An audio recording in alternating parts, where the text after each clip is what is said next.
100 साल पहले एक पागल राजा को दफनाया गया था। उसकी कब्र ताजे खून से सील थी। 100 साल बाद कुछ जापानी लुटेरे खजाना चुराने घुसे, लेकिन अचानक आसमान से गिरती एक बंधी ताबूत ने उनका रास्ता रोका। लुटेरे सोच भी नहीं सकते थे कि ताबूत से तलवारधारी रक्षक बाहर कूदेंगे और ये रक्षक जैसे ही लुटेरों को देखते बिना दया उन पर हमला कर देते। डरे जापानी लुटेरे विरोध कर रहे थे, पर उनके हथियार इन रक्षकों के सामने बेकार साबित हुए। पल भर में पूरी प्राचीन कब्रगाह में चीख पुकार, हर तरफ दर्दनाक चिल्लाहट। जल्द ही सभी लुटेरे मार डाले गए। बस जापानी अधिकारी शोर मचाते कब्रगाह से भागा।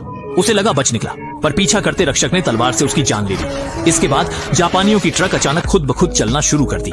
लुटेरे जब ट्रक का पर्दा हटाकर देखने लगे तो पाया जो अधिकारी कब्रगाह में गया था ताबूत के अंदर बैठा था। अगले दिन जापानी कमांडर ने कब्रगाह का खजाना लूटने एक गद्दार से कब्र के रखवालों को पकड़ा। धमकाने लगे, आपको खजाना चाहिए ना, मैं आपको वहाँ ले जा सकता हूँ, लेकिन मेरे सभी लोगों को छोड़ दीजिए, वह हमारे मुखिया हैं। जल्द ही जापानी सैनिक कब्र के रखवालों के साथ प्राचीन कब्रगाह पहुंचे।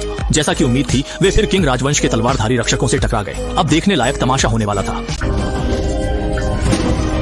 अरे, एक गिरोह जापानी सैनिकों का एक प्राचीन कब्रगाह में घुस आया और मेरी महान चीन की अमूल्य धरोहर चुराने की कोशिश करने लगा, लेकिन उन्हें एक ऐसे दल ने रोक लिया जो तलवार और बंदूक से भी नहीं डरते थे। देखते ही देखते जापानी सैनिकों में से कई मारे गए या घायल हो गए, लेकिन जापानी कप्तान पहले से ही तैयार था। उसने सीधे सैनिकों को कई ग्रेनेड फेंकने का आदेश दिया, जिससे कब्र के रक्षक राख में बदल गए। जल्दी ही जापानी सैनिक कब्रगाह के गहरे हिस्से में पहुंच गए और उन्होंने उस किंग राजवंश के राजकुमार का ताबूत देख लिया, जिसका सपना वे लंबे समय से देख रहे थे। कहा जाता है कि इस ताबूत में अनगिनत अनमोल खजाने दफन है। इससे जापानी कर्नल तुरंत खुश हो गया।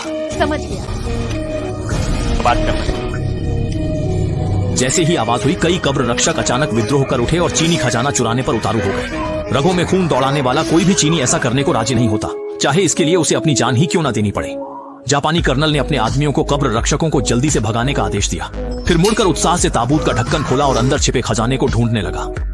वहीं दूसरी ओर एक गुप्त कक्ष में भागी लड़की ने अचानक एक दीवार को छुआ तो पाया कि वह दीवार न केवल नरम है बल्कि हिल भी रही है। दोनों ने ऊपर देखा तो हैरान रह गए। यह दीवार नहीं बल्कि वहां कुंडली मारे बैठी एक विशाल अजगर थी।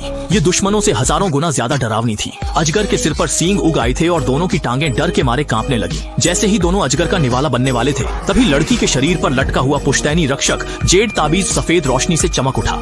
जाओ लॉन्ग ने यह दृश्य देखा तो उसने अपना खून से भरा विशाल मुंह वापस खींच लिया, मानो उसे पता चल गया हो कि वे भी उसी की तरह कब्र के रक्षक हैं। इसी दौरान जापानी अधिकारी ने काफी खोजबीन के बाद पाया कि ताबूत में कोई खजाना नहीं है, तो वह गुस्से में अपनी तलवार उठाकर ताबूत के अंदर की हड्डियों को जोर से भोंकने लगा, लेकिन तभी वहां